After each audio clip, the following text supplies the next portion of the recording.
ইংরেজির তাকি লইয়া আজকের দিন পর্যন্ত আব্দুল বাসিত এই পয়সাটা সৈয়দ সাহেবের কাছে দিছুন না দিয়া কোন মানুষে কিছু মানুষে যদি তাদের জিজ্ঞেস পয়সার খবরটা কিতো হয়েছে তাই বলছেন সৈয়দ সাহেবের কাছে দিলেই মানুষের প্রতারণা করছেন দুঃখাবাজি করছেন সৈয়দ সাহেব রিটার্ন দিয়েছেন যে তার কাছে কোনো পয়সা বাসিতে আব্দুল বাসিতে জমা দিছে না, অথচ তাই বারবার তারা কইসই দিছে না, তাই রিটার্ন দিছে।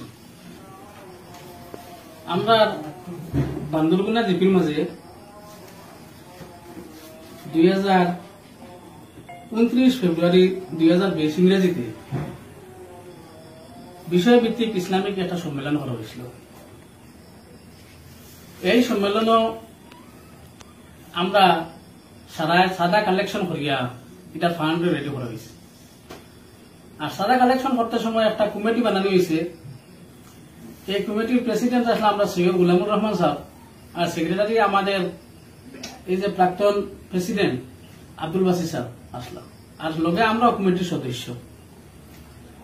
যাই হোক, আমরা কালেকশন করিয়া যখন ইসলামিক সম্মেলনটা করা হয়েছে, করার পরে আমরা এই রসিদ গুলা সব অডিট করা হয়েছে। অডিটার আসলে আমরা মাস্টার মাজিরুদ্দিন সাহেব এবং মাস্টার আসাদুল আলী সাহেব। তাই অডিট করিয়া আমরা হিসাব দিয়েছেন যে 1,27,000 টাকা অবশিষ্ট থাকছে। তখন আব্দুল বাসিত সাহেব তাই কইছেন তার কাছে এই টাকাগুলো আছে, ঠিক আছে, তাই স্বীকার হয়েছে। পরে আমরা আলোচনা ক্রমে সিদ্ধান্ত হয়েছে কথা যে ওই টাকাটাই সৈয়দ সাহেবের কাছে তাই জমা করতাম। আর যখন আমরা এই হিসাব কিতাবটা আইছে তখন আসলে বর্ষার দিন, যে শুকনার সিজন আইলে এই জিপির পশ্চিম দিকে হয়েছে এই সম্মেলনটা, পূর্ব দিকে আরেকটা সম্মেলন আর একটু কালেকশন করিয়া মানে লাগে যদি ফুরাইয়া আর একটা সম্মেলন করা হইব ওরকম বড়ভাবে।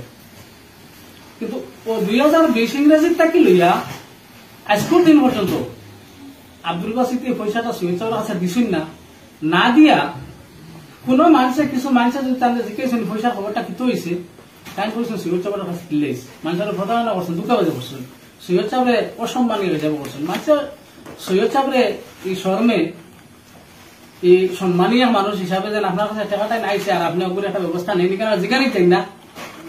ওখানে বইয়া ও মাঠটা যখন কিছু একটা ছাউল হয়েছে, ছাউল হওয়ার পরে সৈয়দ সাহেবের দ্বারস্থ হয়েছে।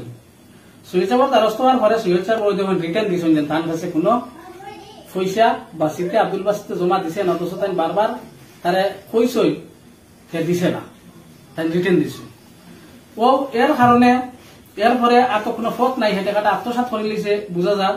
যার ধরুন গতকালকে পাত্রহান্দির থানার আমি ও কমিটির পক্ষ থাকিয়া দেশবাসীর পক্ষ থাকিয়া, অথচ এই কমিটিটা যখন এই প্রোগ্রামটা যখন হয়েছে কালেকশনের মাঝে সবচাইতে বেশি বড় ভূমিকা আমরা আসলো, আমরা সবচাইতে বেশি বড় মানে কালেকশন করছি।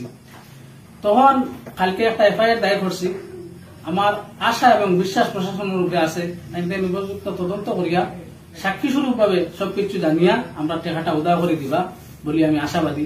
জেলা প্রশাসনের কাছে এইগুলি আমার বক্তব্য শেষ। বিগত কয়েকদিন আগে দেখা গেছে প্রাক্তন সভাপতি আব্দুল বাসিতে কইছেন যে টাকাটা 20,000 মতো টাকা দিলেইছেন, এটা কতটুকু সত্য? এটা হইল কি একদম মিথ্যা কথা।